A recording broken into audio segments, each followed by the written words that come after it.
Hello, Professor.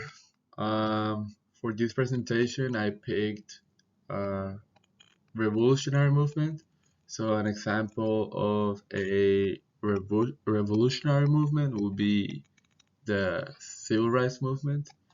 So, basically, the civil rights movement was a social and political campaign for equality and justice for African Americans in the United States. It aimed to end racial segregation, discrimination, particularly in the southern states. So, what type of movement is it and why? So, like I said before, is it can be classified as a revolutionary movement. Um, it was the civil rights movement that sought to change structures in society and challenge the existing power of dynamics that were institutionalized by racism.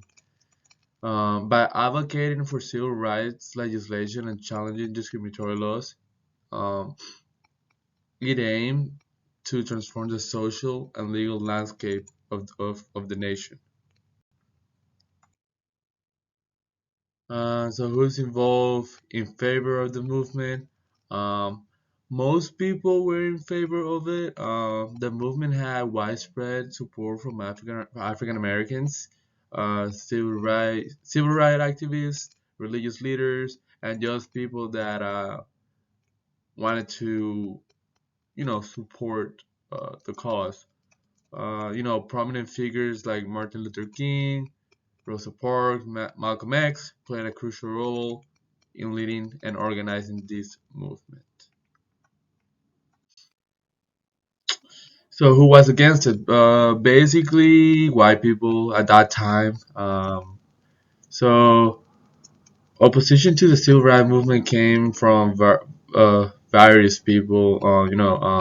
White supremacists, um, conservative politicians, segregationists, and just like I said before, citizens who just resisted social change, and also groups like the Ku Klux Klan were against this movement.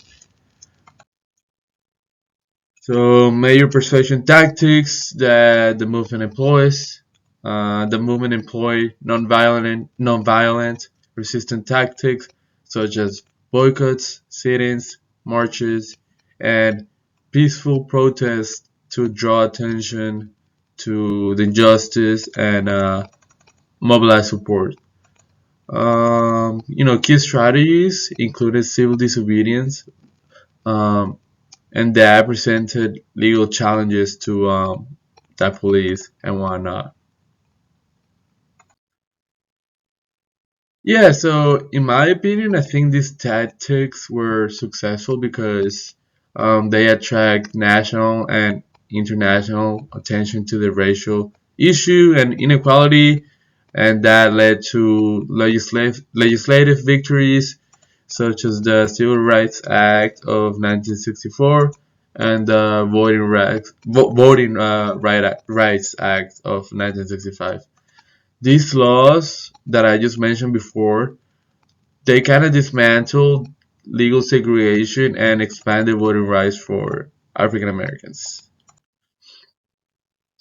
So the movement used powerful symbols like freedom, justice, equality, and whatnot, and these resonated with people's aspirations for a more just society. So like slogans like "I have a dream" became like you know became like important words for the cause overall. Um, so iconic visual images include like photographs like we're I'm showing right here. Photographs of protesters being met with violence, despite them being peaceful. Uh, like just images of Rosa Parks refusing to give up her seat on the bus, uh, Martin Luther King delivering his speech, you know, those type of pictures. Uh, I would say like action pictures. That's what they use.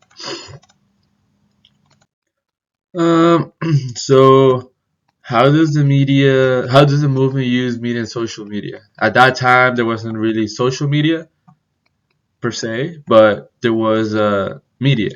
So the civil rights movement used traditional media channels such as newspapers, television, and radio to disseminate information and gather additional support. The movement embraced emerging forms of media like documentary films, photographs to, like I said before, reach out to more people and reach out to a broader audience.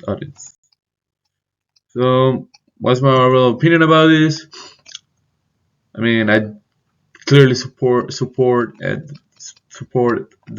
civil rights movement. I think it was one of the most persuasive, impactful social movements in history, because through commitment to non-violence and